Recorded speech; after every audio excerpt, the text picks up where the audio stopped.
We have a lot to celebrate, and I want to first state that we have had many great successes. I think our recovery from Irene is a national model for how to recover from disaster and rebuild your state better than the way Irene found us.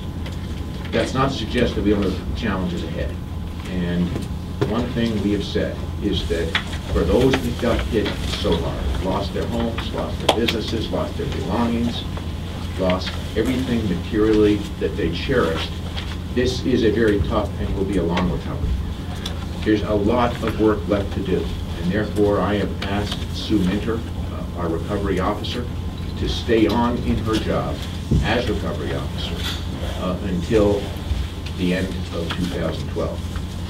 Secretary Searles has kindly agreed to keep her position open as Secretary at the Agency of Transportation, even though we joke at times that we gave it away. And I want to thank Sue for her extraordinary work in partnership with Secretary of Administration Jeff Spalding and others in making the progress that we have. Let's talk a little bit about the record, where we're going, and where we need to go. And I know that both Sue and Jeb and all the people around this table will update you on the challenges and the opportunities that lie ahead. In a very short time, we all know that we have now rebuilt over 500 miles of damaged roads, 34 bridges, and most importantly, gotten all of the 1,400 families that were displaced from their homes into permanent short-term housing. That's a huge accomplishment. We've also partnered with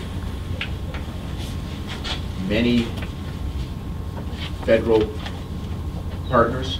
I want to give special shout out to our congressional delegation for their extraordinary help in getting us federal resources, to President Obama for granting our request for the 90% match for any FEMA-related expenses. As you know, the legislature did an extraordinary job agreeing to take care of 5% of the 10% match that local communities would have shouldered. We went into this knowing that Irene could have a devastating impact on hard-pressed property taxpayers. I want to thank Steve Jeffries and the Vermont League of Cities and Towns for partnering with us in ensuring that we created the best situation out of tragedy for local communities that we could by getting both federal and state resources that were higher than most of us expected. Without our congressional delegation delivering on the federal help, we never would have gotten where we are. We're looking at $700 million of overall damage, and the difference between a 90% match and a 75% match is huge for the taxpayers in the state of Vermont. So that's something to celebrate. Second, we continue to need the generosity of Vermonters to help close the gap for the 800 Vermonters that we're trying to get back into permanent, good housing. We know that we'll never make their lives whole.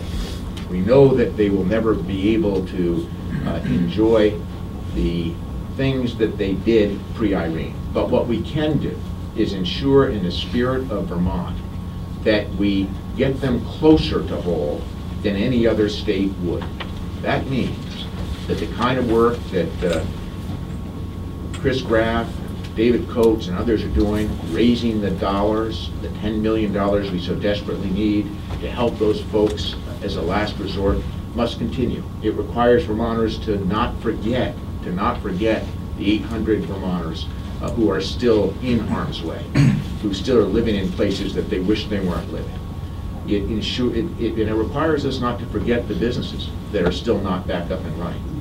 I want to thank Vita and all of the great partners in helping us get the capital to businesses immediately. That was faster, frankly, than the federal government moves to ensure that we didn't lose more businesses.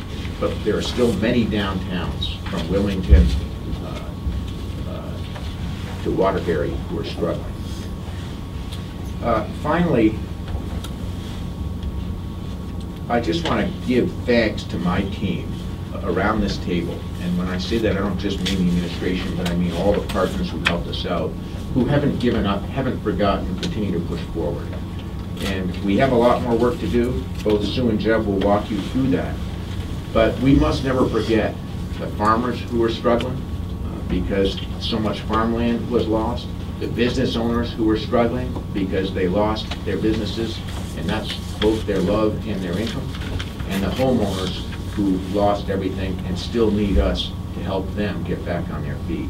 So I'm urging Vermonters to continue to be generous, to give, to not forget. And let's not forget that we are in a situation where in some parts of the state, you don't know that Irene hit.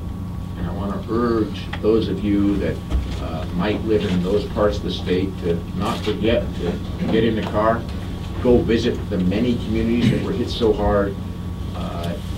You'll see that there's still a lot of pain, a lot of work to do, and we're going to get it done. And Sue and Jeb will walk you through that plan. So thanks to this generous state.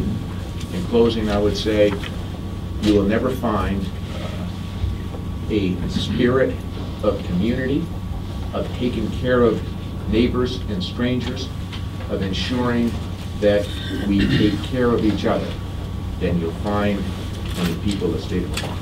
And we're going to continue to help foster that spirit as we rebuild better than the way I refound. So